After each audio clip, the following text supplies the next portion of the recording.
Meio-Dia Paraná. Oferecimento: Precim Card nos supermercados Precim. E Aurus, vem aí o lançamento alto padrão quadra construtora, próximo ao Arel.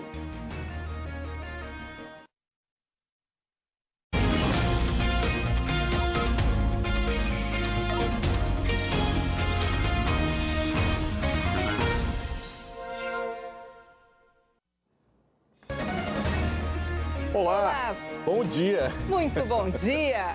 Meio-Dia Paraná ao vivo para todo o estado. Esta semana estamos entrevistando os candidatos ao governo do estado mais bem colocados na pesquisa IPEC contratada pela RPC. A ordem das entrevistas foi realizada em um sorteio com a presença dos representantes de todos os candidatos. Serão 20 minutos de conversa, tempo que a RPC entende ser fundamental para que você possa decidir seu voto com toda a informação bem apurada, com a credibilidade que a gente sempre traz as notícias para você, para que o paranaense possa se decidir com qualidade no seu voto. Hoje, o nosso entrevistado é o candidato Roberto Requião, do PT.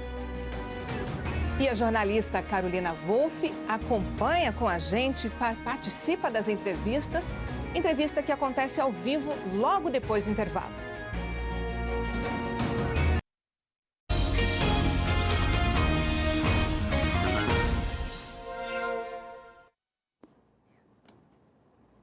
Estamos ao vivo para todo o estado, hoje no segundo dia da série de entrevistas com os candidatos ao governo do estado aqui no Meio-Dia Paraná. Hoje o candidato entrevistado é Roberto Requião. Candidato, boa tarde, obrigado pela presença, seja bem-vindo. É um prazer estar aqui com vocês. A partir de agora começamos a contar o tempo de 20 minutos para a nossa entrevista. Candidato, o mote baixa ou acaba sempre foi usado nas suas campanhas eleitorais. Quando o senhor foi governador em 2003, o governo chegou a encampar o pedágio e a justiça acabou com essa medida tomada pelo governo.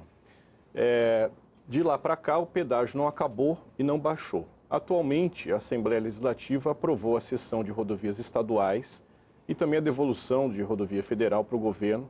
Um novo modelo foi discutido, já aprovado pela NTT e no TCU já prestes a ser licitado. O senhor já se colocou contra esse modelo.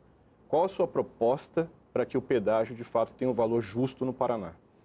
O problema é que o pedágio foi um roubo ocorrido no Brasil nos últimos tempos.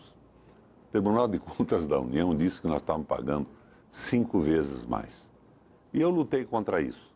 Mas havia no Ministério Público Estadual e Federal e em parcelas do Judiciário uma visão do liberalismo selvagem, que as empresas deviam poder tudo.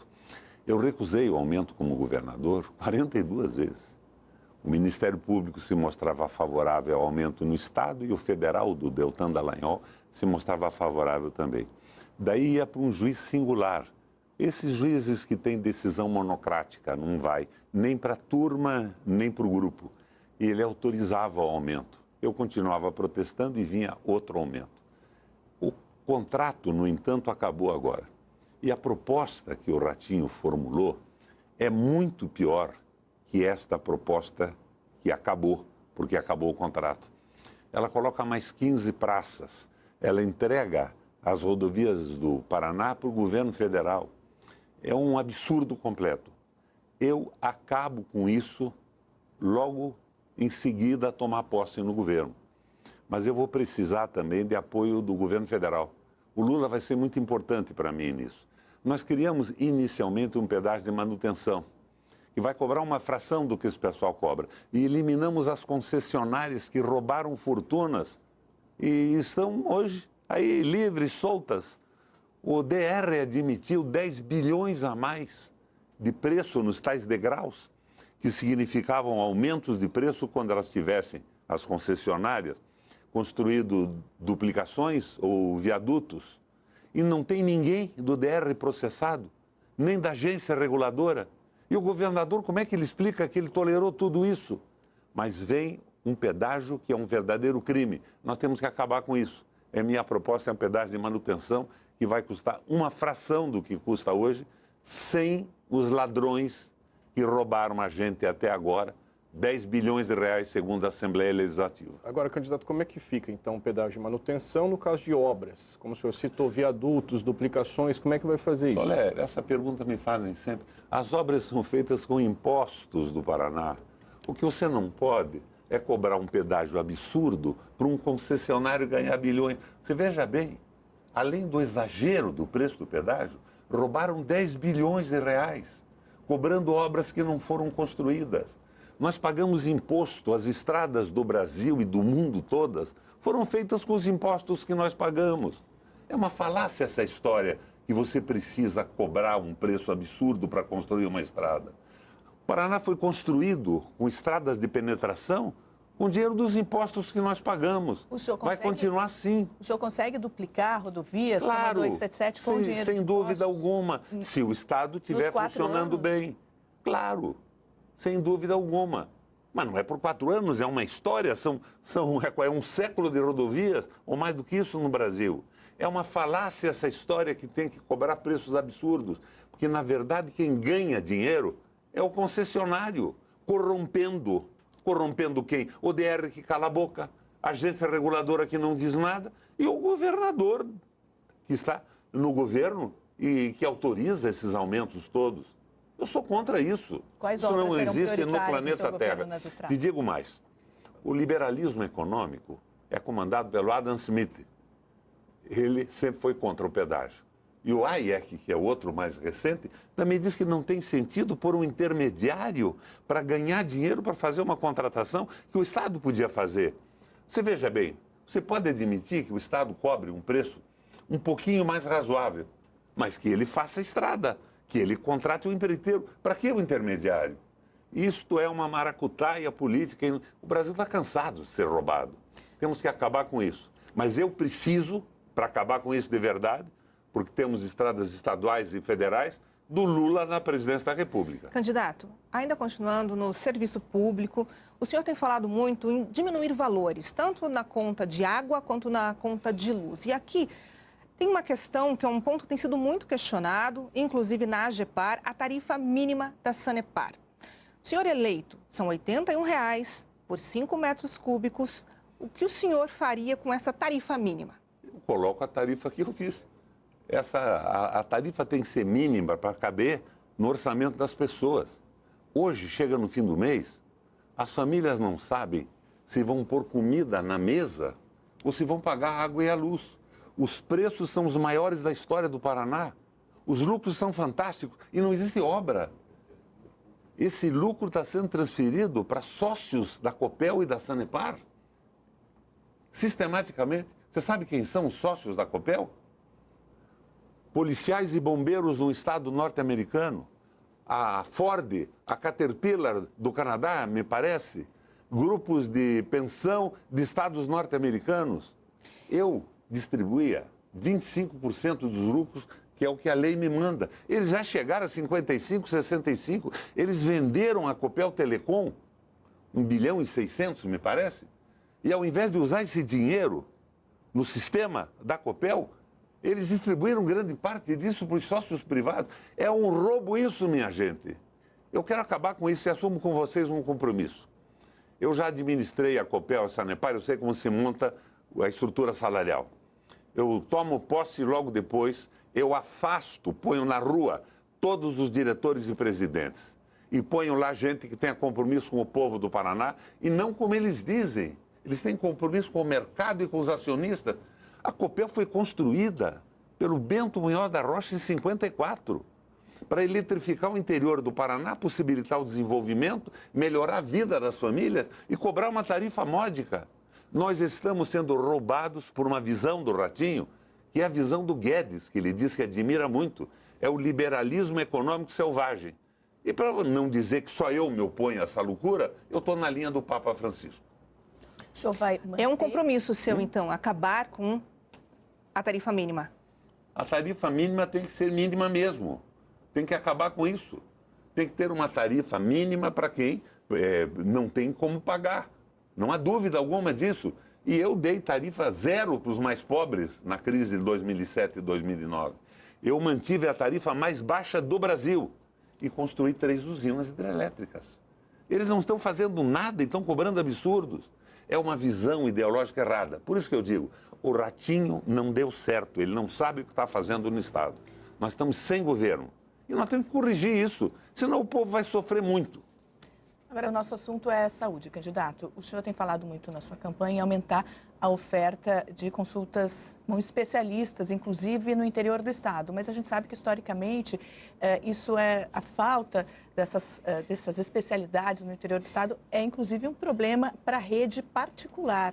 Como que o senhor pretende aumentar a oferta de consultas com especialistas, já que hoje, segundo dados da própria Secretaria de Estado, são 300 mil pessoas na fila de espera por consultas com especialistas? Se eu não tivesse feito nada como governador, eu tinha que fazer como um Ratinho, fugir da entrevista.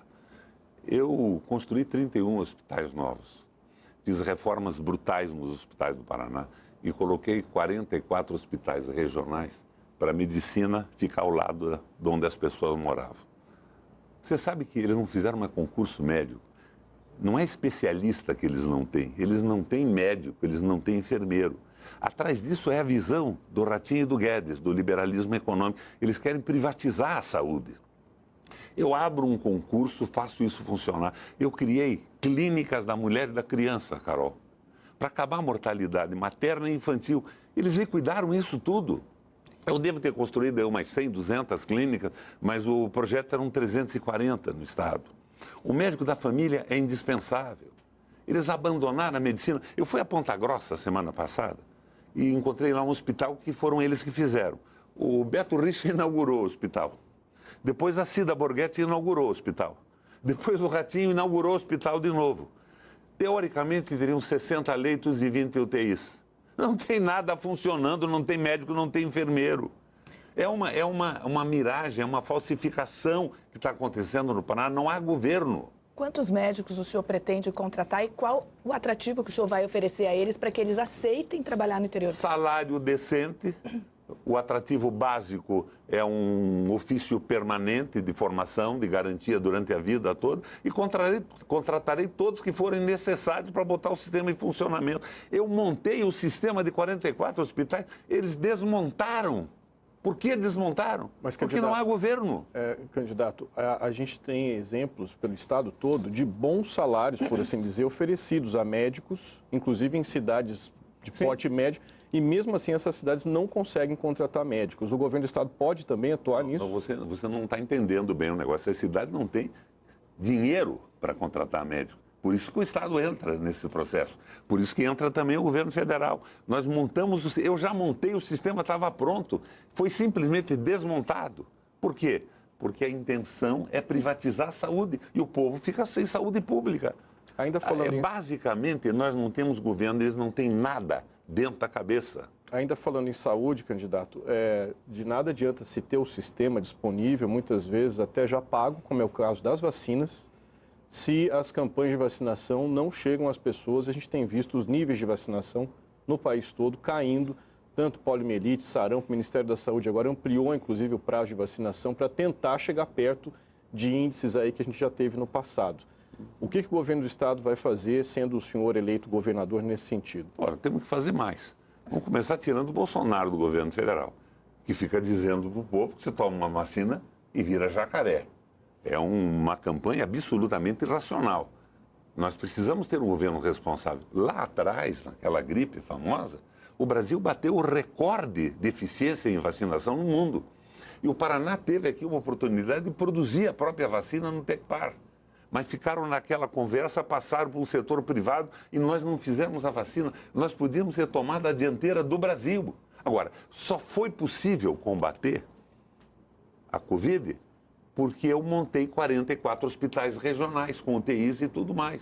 Mas veja, eu fiz aqui, em Campo Largo, um hospital no qual eu pus o nome do meu pediatra quando eu era menininho em Curitiba, o Dr. Valdemar Monastir, que era um sujeito extraordinário. Não está funcionando, não tem médico, não tem enfermeiro. É um desprezo total. Agora, dão, Soler, 17 bilhões de reais de perdão fiscal para grandes empresas, seguramente multinacionais, secretamente, Soler. É dinheiro público, tudo que é secreto estabelece a presunção da corrupção, do caixa 2, do financiamento de campanha. Não temos que acabar com esses sigilos. O Paraná precisa de um governo experimentado e responsável.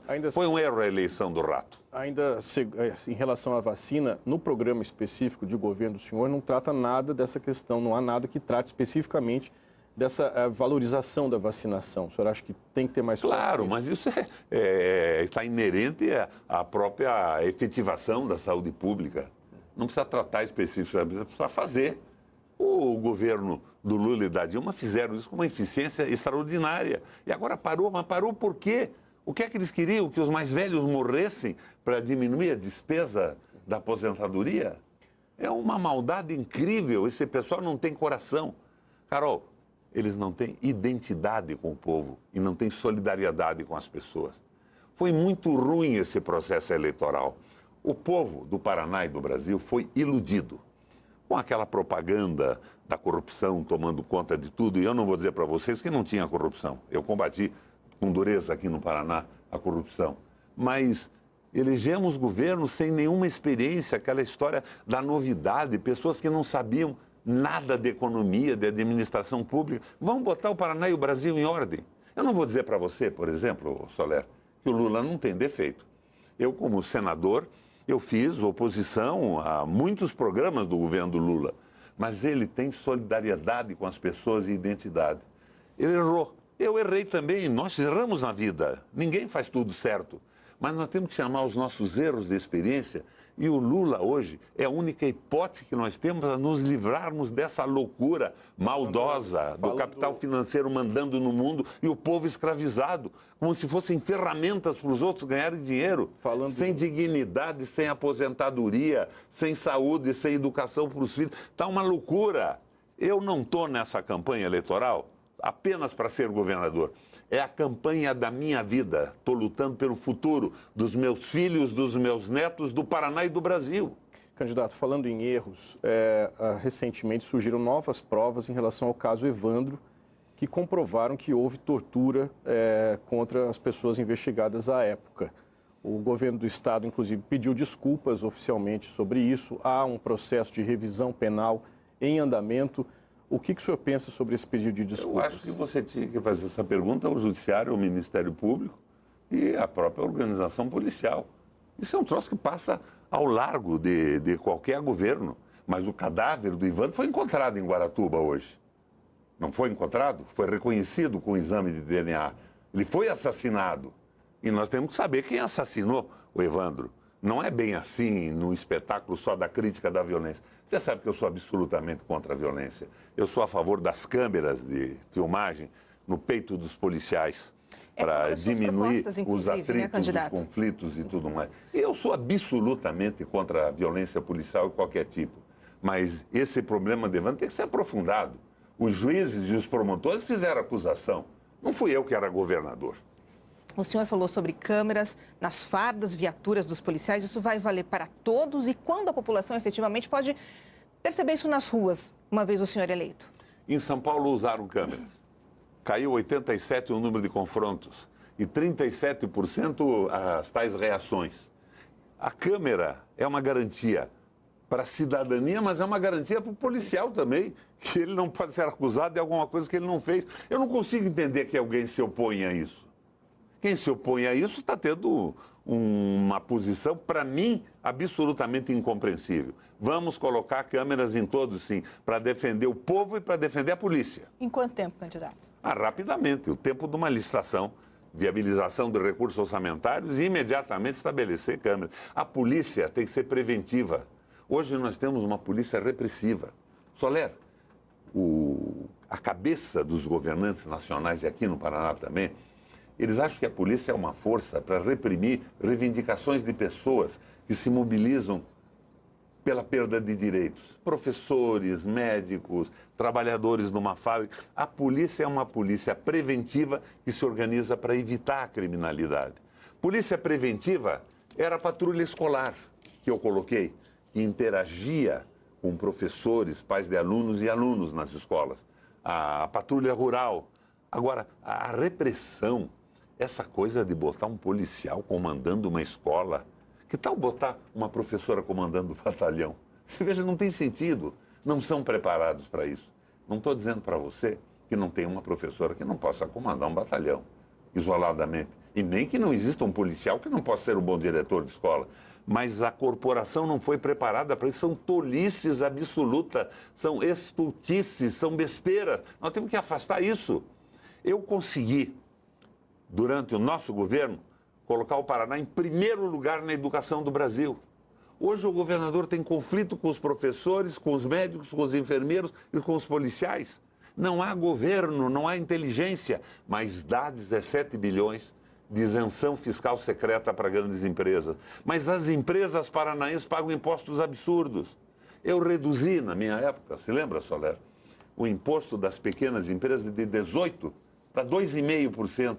E as microempresas não pagavam imposto para garantir emprego e conseguir colocar o maior salário mínimo regional do Brasil. Candidato, nós contivemos o processo inflacionário com solidariedade e amor pela população. É isso que me leva a participar dessa eleição outra vez. Então, observando a nossa regressiva, o senhor tem 1 minuto para as considerações finais.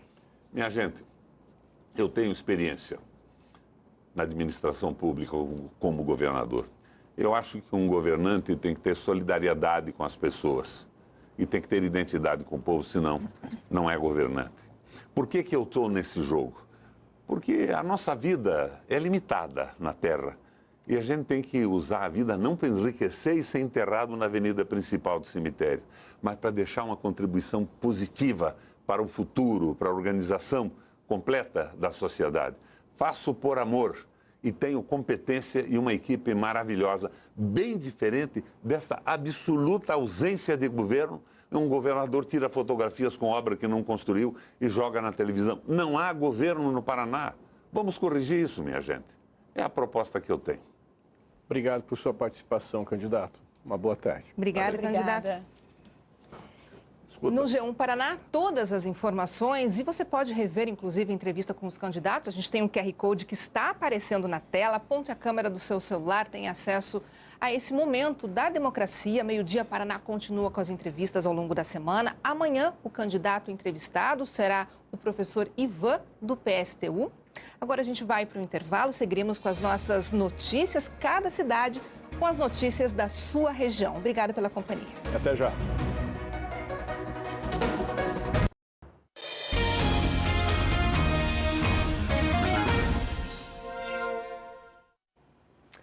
Meio-dia e 13, boa tarde para você que nos faz companhia, agora com o Meio-dia Paraná, diretamente de Londrina, ao vivo aqui na nossa RPC. E a gente abre esse bloco com a movimentação dos bombeiros logo cedo em um condomínio fechado na Zona Sul de Londrina. A equipe da Kathleen Tanan esteve por lá para conferir o que estava ocorrendo, as consequências deste princípio de incêndio. Kathleen Tanan, seja bem-vinda, boa tarde para você. Obrigada, Alberto. Uma boa tarde para você também, para todo mundo que está com a gente. Isso aconteceu num condomínio que fica na Avenida Gil de Abreu e Souza, justamente nessa região, como você citou, de condomínios residenciais da Zona Sul, para trás do shopping, bastante conhecido nessa região. O que aconteceu por ali? Caminhão dos bombeiros, ambulância, estavam fazendo a movimentação e causando várias curiosidade de quem mora no local. Os bombeiros informaram que aconteceu um princípio de incêndio dentro de uma das casas, de maneira mais específica no banheiro dessa residência. O bombeiro contou pra gente que o fogo teria começado num aquecedor fixo numa das paredes desse banheiro. Uma toalha foi deixada sobre o equipamento. O equipamento acabou superaquecendo, o fogo começou, atingiu essa toalha, a toalha caiu e espalhou o fogo pelo cômodo todo. Os bombeiros então foram para o local para fazer esse atendimento. O tenente Budernick dos bombeiros conversou com a gente assim que deixou o local. Vamos ouvir. Depois de algumas manobras e algumas ações ali de combate a incêndio, nós identificamos um foco de incêndio no banheiro do casal, né? A princípio foi o aquecedor deles que veio a entrar em chama e aí, infelizmente, as portas abertas ali proporcionaram ali um ambiente tranquilo para que a fumaça pudesse evoluir para a casa toda. Havia informação ali de uma funcionária que estava na casa, mas ela inalou um pouco de fumaça, mas não, ela recusou atendimento. O vigia também, que fez ali o primeiro atendimento, que acessou a casa e ajudou essa funcionária a sair, também inalou um pouco de fumaça, mas também recusou atendimento.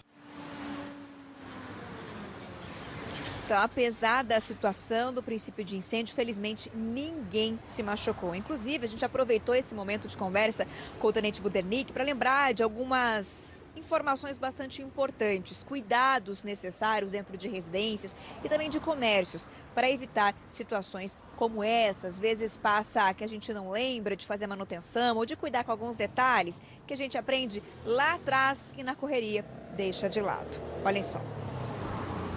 Primeiramente, aí a gente ter o cuidado de sempre que você vai sair da sua casa, fechar todos os cômodos, né?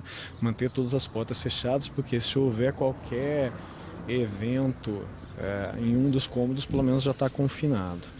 Posteriormente, revisar ali a parte elétrica e não ter, então, em aparelhos que aquecem demasiadamente, não ter nenhum tipo de toalha, panos ou algo nesse sentido que possa ressecar, desidratar de fato, liberar material combustível e vir incendiar.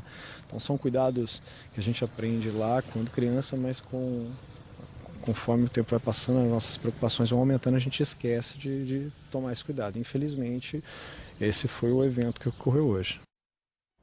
Situação hoje cedo em um condomínio ali na zona sul de Londrina. E o nosso Meio Dia Paraná teve acesso a vídeos de outro incêndio. Essas gravações mostram a movimentação de criminosos que atearam fogo num supermercado na zona norte de Londrina.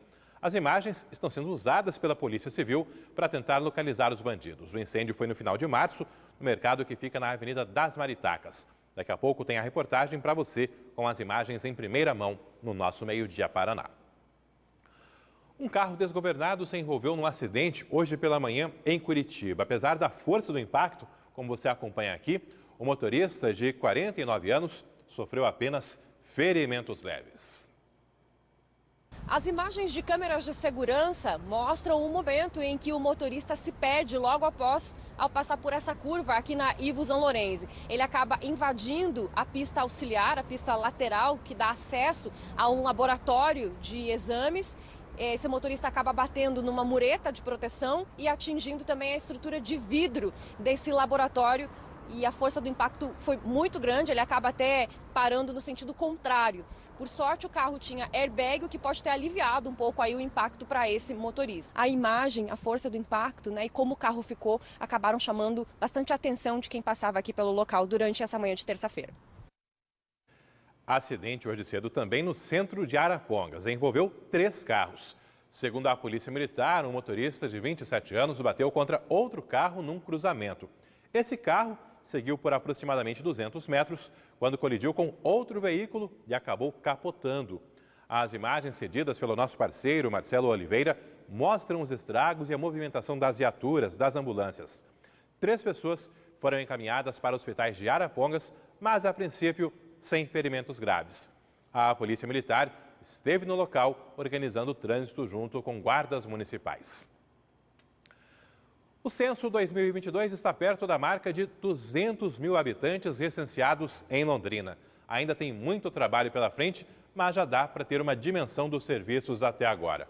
Hoje, Daniele Souza também ao vivo no nosso Meio Dia Paraná. Seja bem-vinda, boa tarde para você. Algum indicativo de que Londrina seja até mais populosa do que vinham indicando as projeções?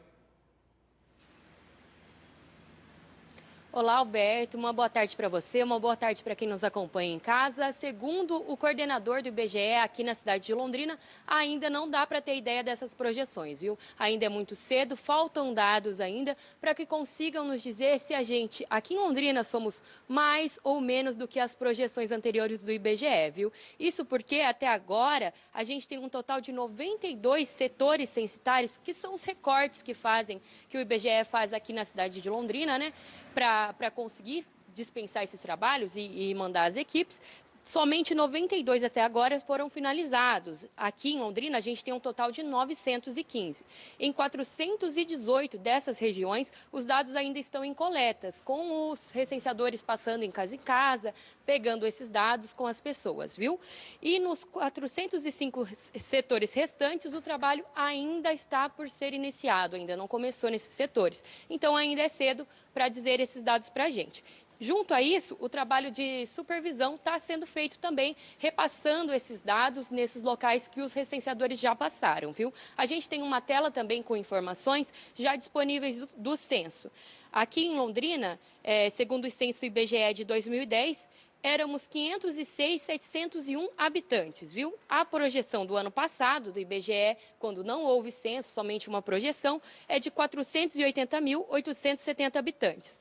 Em 2022, os dados até agora, a gente tem 190.521 pessoas já contabilizadas. Dessas, 101.014 são mulheres e 89.507 são homens. A gente conversou com o coordenador do IBGE, que falou mais sobre esses dados e sobre a dificuldade que tem encontrado para coletar esses dados aqui em Londrina. Ainda tem alguns desafios com relação, né, à contratação de recenseadores. A gente teve alguns problemas iniciais de pagamento. E assim, muitas vezes o processo seletivo, né, ele é um pouco distanciado do momento da contratação. Então, nesse meio tempo, o pessoal acaba conseguindo outro trabalho. E aí os próprios desafios da coleta mesmo, né? Então a gente encontra muita resistência, por exemplo, em condomínios fechados, né, aqueles condomínios, né, que muitas vezes não tem porteiro para poder fazer, né, a intermediação entre o recenseador e os moradores. Assim, a gente sempre procura ter esse trabalho de conscientização, né, para que o síndico realmente trabalhe como parceiro do IBGE nesse levantamento de informações. A gente questionou também ao IBGE quais são os próximos passos dessa pesquisa para depois da conclusão, né, dessa pesquisa casa a casa, depois da coleta desses dados, e eles já conseguiram adiantar para a gente até uma previsão de quando sairão os próximos dados. Eu adianto para vocês, é no comecinho de 2023. Vamos ouvir. A gente espera, né, que até o final de outubro a gente tenha pelo menos a maior parte dos setores já coletados, ficando apenas, né, esses domicílios com morador ausente, que insistentemente, né, os supervisores ou os próprios licenciadores vão estar retornando para tentar realmente coletar a informação. Importante dizer que esses municípios ausentes, né, caso a pesquisa termine, eles são sim contabilizados no, assim, em caráter demográfico. Então, populacional, você tem ali um número estimado de pessoas que residem nesses domicílios. Então, está previsto, né, para o começo do ano que vem, já as primeiras divulgações com relação, né, as características demográficas, né? Então, número de homens, número de mulheres, número de idosos, número de crianças, esses dados, assim, mais, vamos dizer, simples de serem processados, serão os primeiros a serem divulgados. Aí, são números importantes até para dimensionar o tamanho da nossa cidade e os setores aí que precisam de novos investimentos, de mais recursos no desenvolvimento de Londrina e de todo o norte do Paraná. Agora, o Natal 2022. Ontem, o Meio Dia Paraná mostrou que a Prefeitura de Londrina abriu licitações com valores totais de até R$ 5.500.000 para a decoração natalina. As empresas que ficarão responsáveis pelo serviço terão que apresentar propostas em 23 de setembro. Ontem, informamos também que cidades como Maringá já estavam com licitações em andamento, lá no valor de R$ 1.300.000 até então. Mas novas licitações estão sendo abertas e o total em Maringá, com a decoração de Natal, irá aumentar. Nós pedimos um valor atualizado para a Prefeitura de Maringá e estamos aguardando uma resposta de quanto efetivamente será gasto também em Maringá com a decoração de Natal. 12h24, agora o trânsito, um perigo e tanto num trecho duplicado há pouco tempo na PR-445, ali na altura do distrito de Irerê. É uma obra recente, mas que já apresenta problemas, principalmente na parte do concreto, no encontro com o asfalto, em uma ponte e também em um viaduto, uma trincheira ali pertinho de Irerê.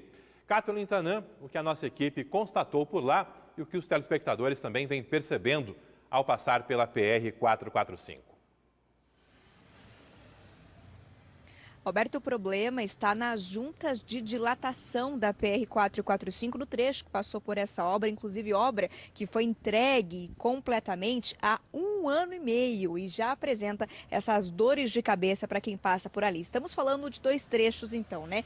Sobre a trincheira bem na entrada do distrito de Irerê e também num outro ponto que é na ponte sobre o Ribeirão dos Apertados. Inclusive em alguns buracos que estão abertos ali na parte de concreto da pista, fica evidente até pedaços de barras de ferro que podem com certeza furar pneus de um motociclista, de um veículo, por exemplo, que passe por esse local sem perceber. O Ademir dos Santos, nosso repórter cinematográfico, foi quem fez essas imagens e dá para ver também nos flagrantes dele alguns motoristas tentando desviar dos buracos. É importante a gente lembrar que as obras na 445, com a finalização da trincheira de Irerê, foi entregue oficialmente em março do ano passado. E a gente está vendo já esses problemas aparecendo que acabam piorando sem a manutenção necessária, aquela manutenção de rotina. O Ademir, inclusive, conversou com pessoas que sempre passam por esse trecho e eles relataram o perigo de trafegar numa rodovia nessas condições. Vamos ouvir. E percebi já faz um tempo já acho que já faz mais de um mês, já que ela tá com aquelas rachaduras, né, no meio ali, umas 3 partes, né, umas 3 linhas dela, em ambos os lados, quem vai e quem volta, né, sentido Londrina. Então é bem perigoso mesmo. Além do mais para os motoqueiros, né, pessoal que não conhece a via, né, pessoal que viaja de longe. Perigoso a causar bastante acidente. Tá rachando, né? Tá abrindo, cada dia abre mais ali, né? Daí você passa, dá um socão de moto, principalmente, é um perigo danado. Aí quem não conhece é perigoso, arrisca bater ali e sair desgovernado lá para baixo. Imagine à noite o perigo, né? A gente procurou, claro, o Departamento de Estradas de Rodagem, o DR, e na nota eles informaram que isso é uma patologia, na verdade, que não afeta a estrutura das obras e não apresenta risco ao usuário. Informa também que vai oficiar a empresa que executou a obra para que providencie a substituição das juntas de dilatação desses locais sem ônus aos cofres públicos. Disse ainda que já está realizando tapa-buracos de maneira emergencial até que as medidas mais duradouras sejam executadas. A gente, Alberto, vai continuar de olho. Ali, um trecho importante, né? Liga Londrina, Curitiba, ao litoral do Paraná. E todo cuidado é necessário ali, até porque é uma obra recente, o custo foi alto e os reparos são necessários. Participação agora de telespectador cobrando o conserto da tampa de uma galeria na rua André Buch, no Jardim Padovani, na zona norte de Londrina. Os moradores colocaram galhos para alertar os motoristas sobre o risco de acidentes. Essa cobrança veio pelo WhatsApp, no 999725178 do Meio-Dia Paraná, e já temos boa notícia. Olha só, a Prefeitura mandou há pouco uma foto informando que fez o reparo, a troca da tampa, que o problema agora está resolvido após a cobrança aí por parte dos telespectadores, o pessoal ligado aqui no nosso Meio-Dia Paraná. Agora, 12h28, vou trazer um destaque do Globoesporte.com. A partida entre Londrina e Grêmio em outubro pode voltar a ser realizada no Estádio do Café. A diretoria tinha marcado o jogo para Cascavel, mas tem ajustes aí, tem novas definições e o Rodrigo Saviani, que esteve no CT do Londrina hoje pela manhã, está chegando com as informações. Oi, Alberto, boa tarde a todos. O Londrina treina de olho na partida contra o Tombense na próxima sexta-feira, lá no interior de Minas Gerais. Só que o assunto aqui no Tubarão é outro, é o jogo contra o Grêmio, que será no dia 8 de outubro, pela 34ª rodada da Série B. Essa partida inicialmente está marcada para ser disputada lá no Olímpico Regional, em Cascavel. Só que o Tubarão agora trabalha nos bastidores para trazer essa partida de volta para o Estádio do Café. Lembrando, o torcedor, Londrina fez esse pedido para mandar o jogo lá em Cascavel, negociou essa partida com um grupo de empresários e levou essa partida para o oeste do estado, até porque lá tem um grande reduto de torcedores de times gaúchos. Porém, com o Londrina pertinho do G4, a direção resolveu voltar atrás na decisão e agora tenta fazer com que essa partida aconteça novamente aqui no Estádio do Café. A definição deve sair hoje à tarde na CBF. Enquanto isso, o Londrina segue focado no jogo contra o Tombense na sexta-feira. O time tem a chance de finalmente entrar no G4 agora nessa reta final de Série B. O importante é estar atento e vivenciar jogo a jogo, sabendo das dificuldades que nós vamos encontrar lá contra a Tombense, independente do resultado, não desanimar, não é terra arrasada, né? Vamos para lá para para tentar vencer o jogo. Sempre a gente trabalha assim. Não deu, vamos pontuar. Vamos vivenciar jogo a jogo e que Deus nos dê aquilo que Ele acha que a gente mereça. Então, Londrina que está em destaque, claro, sempre também no Globoesporte.com, a reportagem do Londrina e Grêmio, partida aí que está marcada para Cascavel, pode retornar para Londrina. Os detalhes você confere então no nosso site ali no ge.globo, a página do Tubarão na nossa home, ali na equipe do ge.globo, e depois tem também o Globo Esporte aqui na TV. Agora 12h30. Meio-dia Paraná teve acesso a vídeos que mostram a movimentação dos criminosos que atearam fogo num supermercado na zona norte de Londrina. As imagens estão sendo usadas pela Polícia Civil para tentar localizar os criminosos. As imagens são da madrugada do dia 28 de março. A câmera do supermercado flagra 5 pessoas andando perto do local. Algumas carregam escadas. Pouco depois, a câmera de um comércio em frente registra pessoas dentro do pátio do estabelecimento. Uma aparece no alto da fachada, perto de um clarão. Um carro se aproxima, mas logo vai embora. Segundo a Polícia Civil, o motorista percebeu a movimentação e parou. Quem estava no pátio do supermercado teria atirado contra o veículo, mas não chegou a acertá-lo. Na manhã daquele dia, o dono do estabelecimento, que fica na zona leste de Londrina, encontrou o interior todo queimado e na parte de fora havia marcas das chamas. Segundo o Instituto de Criminalística, o incêndio foi criminoso. Existia gasolina no local. Garrafas com o combustível teriam sido atiradas. O prejuízo chegou a 8 milhões de reais. As imagens das câmeras de segurança só foram divulgadas agora pela Polícia Civil, mas a investigação ainda não terminou.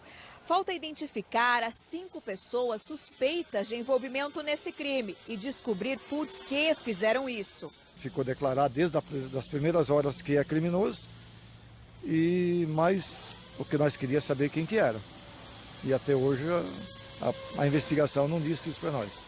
O supermercado está na mesma região há quase 40 anos. Segundo o dono, quando foi incendiado, parte de uma nova estrutura já estava sendo levantada no mesmo terreno. Essa que está quase pronta para abrigar as atividades do supermercado outra vez. Do prédio queimado, sobraram apenas a fachada e parte das laterais. O espaço vai se transformar em pequenas lojas. Eu achei que quem mandou fazer tinha conseguido o que queria, porque eu achei que eu não ia conseguir levantar, mas dentro de uns 30 dias mais ou menos, Deus me deu uma força muito grande e a população, a comunidade, todas a favor nosso e orando por nós. E eu me senti uma força muito grande e enfrentei isso com unhas e dentes e estamos terminando a obra. Fica a nossa torcida aí pela plena recuperação, pela construção total desse mercado. Reportagem aí que foi uma parceria da Kathleen Tanan com a Mônica Dal na apuração. Em relação às investigações, a Polícia Civil disse não ter prazo para concluir o inquérito. Até agora, nenhum dos suspeitos foi identificado. Um dos cães que mais fizeram apreensões de drogas no Paraná vai se aposentar. Essa semana é o final da carreira do Horus, que você já viu em várias reportagens aqui na nossa RPC. Daniele Souza relembra um pouco da trajetória do Horus e explica qual será o destino dele agora. É isso, Alberto. É a aposentadoria de um cão muito respeitado aqui na nossa região e também em todo o Paraná. Um cão que fez parte de muitas operações, que conseguiu capturar muitos traficantes também. O Horus, vai se aposentar agora porque ele atingiu a idade máxima que é permitida na Polícia Militar do Paraná para que os cães continuem trabalhando, que são 8 anos. O Horus acabou de completar 8 anos e, por isso, a aposentadoria dele foi marcada. O Horus participou de uma operação ontem à noite e vai participar também de outra amanhã, que vai ser daí a final da carreira dele, né? Uma carreira marcada por operações e também por ele ser o primeiro cão farejador de armas aqui no Paraná. Durante todo o tempo que serviu a Polícia Militar do Paraná, o Horus trabalhou com o soldado Graciano. E a gente conversou com o soldado Graciano, ele contou pra gente como vai ser essa aposentadoria dele, como vai ser a transição, do Horus, um cão de serviço que trabalhou em tantas operações, para a aposentadoria final. E ele contou também com quem que vai ficar o Horus. O Horus vai ficar na casa do soldado Graciano, que é o soldado que ele trabalhou durante esses 8 anos de serviço com a Polícia Militar do Paraná. Quando o cachorro chega com 8 anos na PMPR, ele é aposentado, né? Que é a idade hoje do Horus. Ele vai para minha casa, né? Vai continuar comigo, não tem como abrir mão, são 8 anos de parceria. É lógico que ele vai estranhar um pouco, eu acho que a falta da rotina do trabalho, entre aspas, que para ele é uma grande brincadeira. Mas eu tenho 2 crianças que vai brincar bastante com ele lá, eu também vou jogar bastante bolinha com ele, e agora ele não vai ter algumas obrigações que teve por anos, né? Vai ter uma vida um pouco menos agitada agora, o Horus. Vai me deixar aqui com essa agitação toda do trabalho policial e vai ficar em casa brincando com a gente aí agora. Bom, em substituição a esse excelente soldado que foi o Horus, vai ficar trabalhando o filhote dele, o Arius, que já é muito conhecido também, já participou de muitas apreensões, e também o cão Black, que é um pastor alemão que agora fará parte dessa equipe. Nessa última semana, a equipe da Polícia Militar está em treinamento, um treinamento de nível com cães, outros 5 cães aqui da Polícia Militar do Paraná, que é para eles alcançarem um nível de excelência e poderem atender melhor a população do nosso estado. O soldado também falou sobre isso com a gente. A Polícia Rodoviária, no ano de 2021, adquiriu 5 novos cães, já prontos para o trabalho policial. Hoje, na verdade, o que está tendo em Jacarezinho é uma capacitação, digamos assim, um nivelamento entre todos os operadores de cães da Polícia Rodoviária e, lógico, os 5 cães que foram adquiridos aí para as regiões do estado, para que cheguemos a um nível de excelência para poder atendermos a população da melhor maneira possível e diminuir aí o tráfico de drogas nas rodovias do Paraná, né? Daqui a pouco a reportagem estará no Globoplay para você rever e também compartilhar. Tem redução no preço do gás de cozinha a partir de hoje. A Kathleen Tanan está numa revenda para contar para você se essa diferença já está chegando ao consumidor final. Alberto, depende da revenda, viu? Nessa que a gente está, por exemplo, que fica na região oeste da cidade, o preço novo ainda não foi repassado. Isso porque eles receberam ainda um carregamento novo hoje de gás de cozinha, mas a distribuidora ainda repassou com o valor antigo. Por isso que não é possível repassar para o cliente o valor menor. E que valor é esse? A Petrobras anunciou uma redução de 4,07% no preço de gás de cozinha na venda da empresa para as distribuidoras. Isso representa R$ 2,60 aproximadamente em cada botijão de 13 quilos. A Petrobras disse que essa redução acompanha a evolução dos preços de referência e é coerente com a prática de preços da empresa, que busca o equilíbrio dos preços com o mercado e a taxa de câmbio. Aqui em Londrina, o preço do botijão está variando de R$ 100 a R$ 139,90, de acordo com o aplicativo Nota Paraná. Só que como há várias revendas, cada uma pode reajustar ou não da maneira que achar melhor. A nossa editora, a Kátia Peruzzi, fez contato com algumas dessas revendedoras. Parte já repassou um desconto de R$ 2 a R$ 3, parte ainda vai repassar. Outros disseram que nem vão repassar, até porque é mês de reajuste salarial. O Sinegás, sindicato que representa as revendedoras, disse o seguinte, que as distribuidoras não comunicaram oficialmente quando haverá o repasse desta redução para as revendedoras, então não há previsão de quando a redução vai chegar ao consumidor. O segmento está no período de negociação e reajuste dos salários, esses percentuais impactam no valor final. Então, Alberto, dia após dia tem que ficar aí ligando, conferindo se o valor já reduziu ou não. Valeu, Kathleen, obrigado aí. Vamos ver agora imagens do amanhecer aqui em Londrina, imagens feitas ali da câmera na torre da nossa RPC. A terça-feira começou com o tempo fechado, a mínima hoje foi de 15 graus.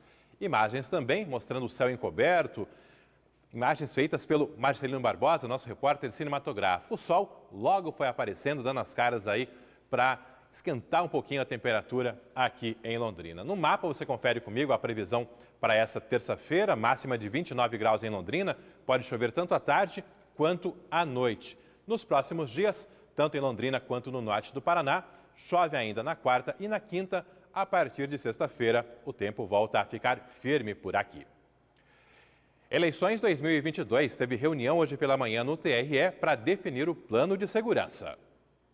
Desde o mês de fevereiro, a equipe do Tribunal Regional Eleitoral tem percorrido todo o estado junto com os batalhões de polícia militar para traçar as estratégias, toda a logística para a segurança dessas eleições.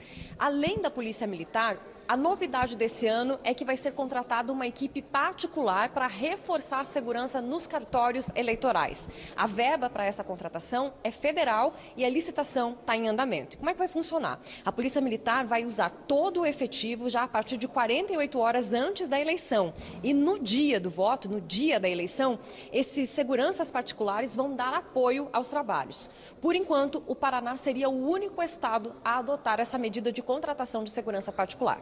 Tomei essa cautela no sentido de conferir mais uma segurança para o eleitor paranaense, para que ele possa ir às urnas com total segurança e, mais importante, com tranquilidade, para que não haja riscos e que, efetivamente, essa eleição seja a melhor de todos os tempos. Garantia da ordem pública é competência constitucional da Polícia Militar.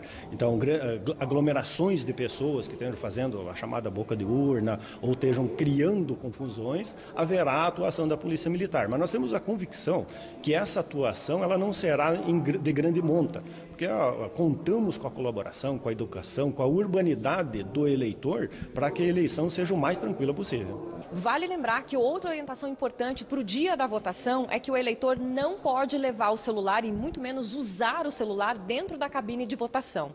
Essa é uma medida para garantir a segurança e também o sigilo do voto. E antes de encerrar, só reforçar para você que lá no aplicativo Você na RPC tem o Recicla, uma ferramenta aí que ajuda muito no descarte correto de materiais. Você aperta ali, vai encontrando locais para descartar eletrônicos, lâmpadas, pilhas, pneus, enfim. É uma funcionalidade importante. Você que ainda não tem o nosso aplicativo, baixe o app. Você que já tem, utilize essa ferramenta aí para fazer o descarte correto de materiais. Agora, 12h42, está chegando a equipe do Globo Esporte. A gente volta a se encontrar amanhã às 11h45. Uma ótima tarde, forte abraço e até lá!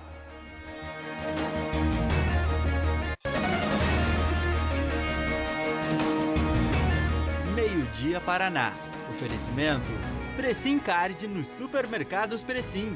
E Aurus, vem aí o lançamento alto padrão quadra construtora, próximo ao Arel.